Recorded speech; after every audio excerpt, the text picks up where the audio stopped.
Senador, nós sabemos que o senhor está batalhando pela liberdade no país há um tempo já. Nós sabemos, inclusive, que o senhor sempre participa, né, das manifestações, participou de uma manifestação em Belo Horizonte no ano passado. Enfim, o senhor sempre está participando das manifestações pedindo pela liberdade dos presos políticos. Eu gostaria de ouvir o senhor justamente em relação ao PL da anistia, né? O Hugo Motta, depois de alguns jantares, engavetou, disse que, enfim, não ia tocar no assunto. Davi Alcolumbre também falou que não é uma pauta nacional, então gostaria de ouvir o senhor em relação ao PL da anistia. Nós sabemos que primeiro passa pela Câmara dos Deputados, nós sabemos que primeiro a prerrogativa é ali, mas realmente gostaríamos de ouvir o senhor, tendo em vista que o senhor é um senador que luta pela liberdade do nosso país. Sim,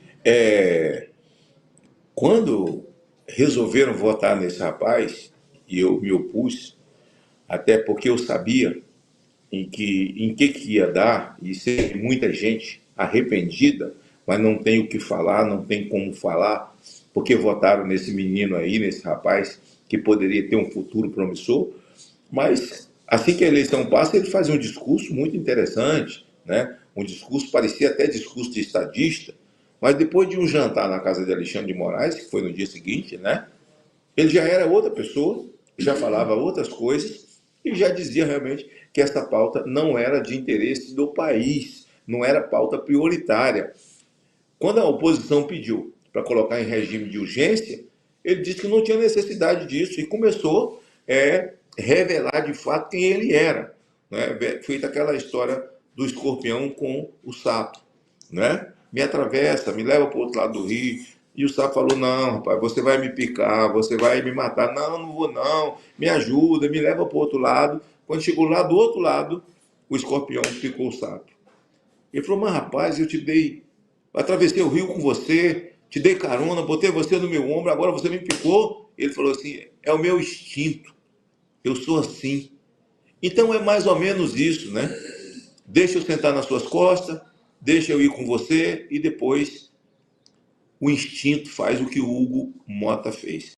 Com o aperto que ele tomou lá, é claro, ele está sofrendo chantagem, pode acreditar que é isso mesmo. Depois toma aquela batida lá na família, no pai, e eu não estou fazendo juízo de valor aqui sobre o comportamento do pai, nem o comportamento dele, mas aquilo ali foi para dar uma lição, para mostrar para ele as armas e dizer, olha, está tudo na nossa mão. Ou segue com a gente, ou nós vamos detonar. Esse rapaz é muito jovem. Ele podia ter a grandeza assim, e a coragem de dizer o que vocês têm contra mim, pode colocar. Faz agora. Que se eu errei, eu peço perdão.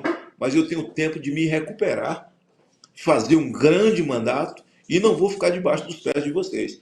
Essas viagens, foi para o Japão com Lula, junto com Davi Alcolumbre, e eu, aqui na casa, votei contra o Alcolumbre, votei, e nem podia discursar no dia, porque eu não era líder, mas dei um jeito de falar e mostrar as razões pelas quais não votaria Alcolumbre. Seria uma repetição do velho Alcolumbre e a repetição do Pacheco.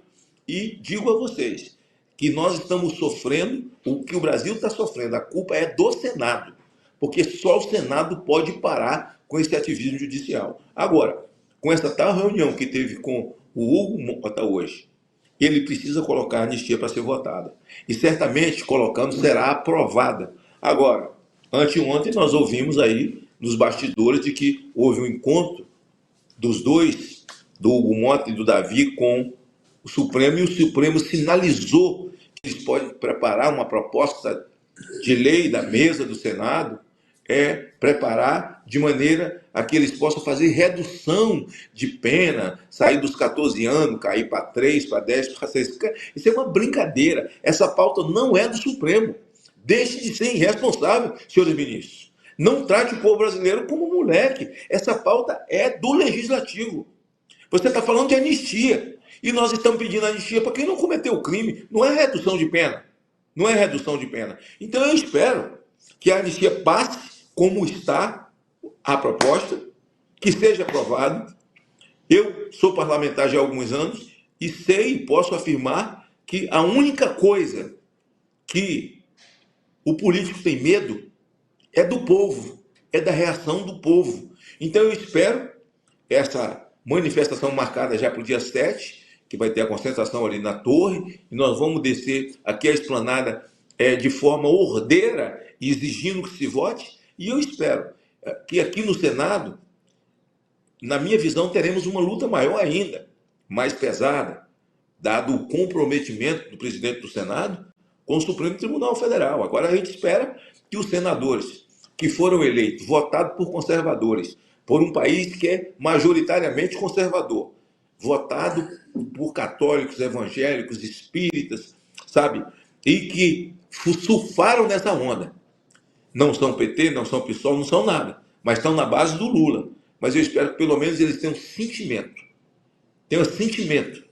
noção, tenha misericórdia, tenha no coração um ato, pelo menos um ato samaritano na vida deles contra quem não cometeu qualquer tipo de crime e precisa ter a justiça resgatada a seu favor. A gente viu uma entrevista no Globo, eu nem gosto de falar no nome dessa... Eu vi uma entrevista, o Barroso dizendo que não há menor chance de se fazer a anistia, né? Seria um assinte, né? Fazer anistia, seria uma barbaridade. Esse cidadão aí, que está aparecendo na imagem aí, com essa cara de pau dele, que está aparecendo aí agora, que veio para aqui também para o Senado mentir, e eu estava vendo o discurso dele, defendendo César e Batiste, lá dentro do Supremo, dizendo um senhor de 60 anos de idade ter que ser levado para dentro do presídio. Você não respeita ninguém com 60 anos de idade, nem com 70, nem nada, nem você, nem Alexandre, nem ninguém. E fazendo a defesa de alguém que tenha cometido um crime pontual. Qual foi o crime da Débora? Na verdade, ele defendeu um terrorista. Então eu acho que esse comprometimento do parlamento e o medo, porque Alexandre tocou um terror, não só Alexandre, porque Alexandre, ele é o CEO daquele conglomerado ali. Ele verbaliza o que pensa o conglomerado ali, aquela cooperativa de perversos. Ele é o CEO daquilo lá. Então, o Alexandre colocou todo mundo com medo. Todo mundo não, graças a Deus, não morro de medo de ninguém, mas você tem um monte de senador com medo.